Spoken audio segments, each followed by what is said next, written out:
He believed he was chosen.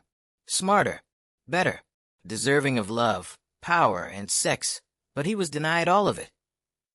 So he picked a date, sharpened the knives, loaded his guns, and then he made a promise to the world that it would suffer for what it had taken from him. On May 23, 2014, a 22-year-old named Elliot Rodger carried out a massacre in Isla Vista, California. It would become one of the most disturbing killing sprees in recent American history. Elliot Rodger wasn't born a killer. He was born in London to a successful filmmaker father and a kind, quiet Malaysian mother. From the outside, he had every advantage: wealth, comfort, private schools, and access. But inside, Elliot was spiraling. Diagnosed with pervasive developmental disorder, socially isolated, bullied for his small size, and rejected by women. Over time, these experiences calcified into hatred.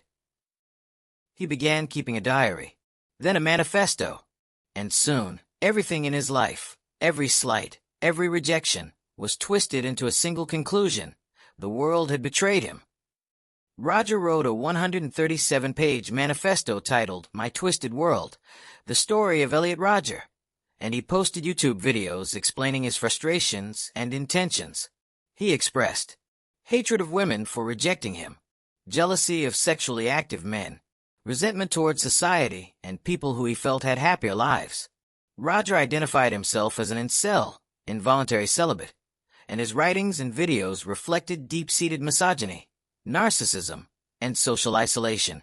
His attack is considered a misogynistic hate crime and has made him an infamous figure in incel and extremist online, where he found his echo chamber. Communities that didn't just validate his rage, they amplified it. Rodger became obsessed with the idea that attractive women were genetically wired to reject inferior men. He called himself the Supreme Gentleman. But in reality, he was deeply broken. The first crime happened in silence.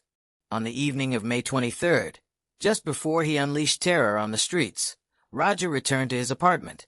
Inside were his roommates, Chen, Cheng Yuan Hong, and Weihan Wang. One by one, he stabbed them to death. No warning, no mercy. He would later describe it as necessary, practiced before the main event. He cleaned himself up, changed his clothes, walked out the door, and locked it behind him. At 9:17 p.m., Rodger uploaded his final video. He sat in his black BMW, dressed in a collared shirt and sunglasses, and stared into the lens. "This is my last video. Tomorrow is the day of retribution." In the video, he blamed women for never wanting him, blamed men for taking what he couldn't have, blamed humanity for creating a world that didn't see his worth. To him, this wasn't murder. It was revenge. Rodger drove to the Alpha Phi sorority house. He tried to force his way inside.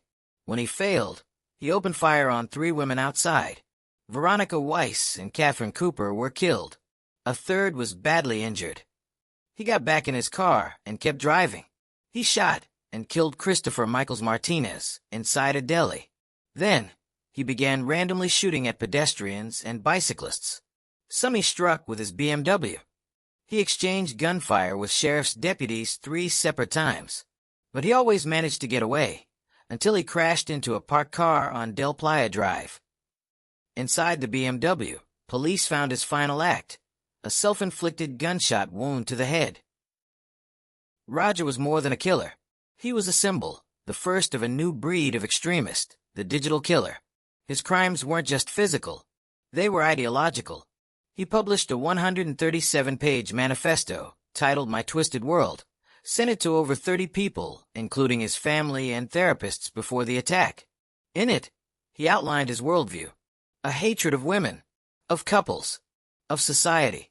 He believed humanity should be cleansed, that women should be bred in labs, that men like him, incels, should rule. Rodger's manifesto and videos spread across the internet like wildfire, and he became a martyr in dark online spaces. Copycats emerged, in Canada, in Florida, in the UK, all claiming to follow his footsteps. 6 innocent lives were lost. 14 more were wounded. But Rodger's true legacy is even darker. because his story didn't end with a gunshot. It mutated online, in whispers, in usernames, in manifestos just like his. The Isla Vista massacre sparked global outrage. Movements like #YesAllWomen gained momentum, calling attention to misogyny and violence. Christopher Michaels-Martinez, father, became a voice for victims of gun violence. But nearly a decade later, Rodger's name still echoes in online forums, where rage turns into ideology and loneliness becomes a weapon. George Chen, Cheng Yuan Hong, Weihan Wang, Veronika Weiss, Katherine Cooper, Christopher Michaels-Martinez. These are the names we should remember. Not Elliot Rodger, not his fantasy, not his hate. This was more than a mass shooting.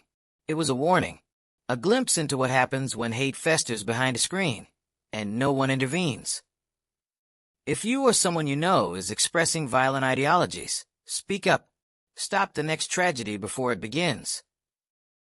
If you found this deep dive informative, consider subscribing for more researched breakdowns of real-world crimes and the psychology behind them. This isn't just true crime. It's a mirror. Thank you for watching. Like and subscribe.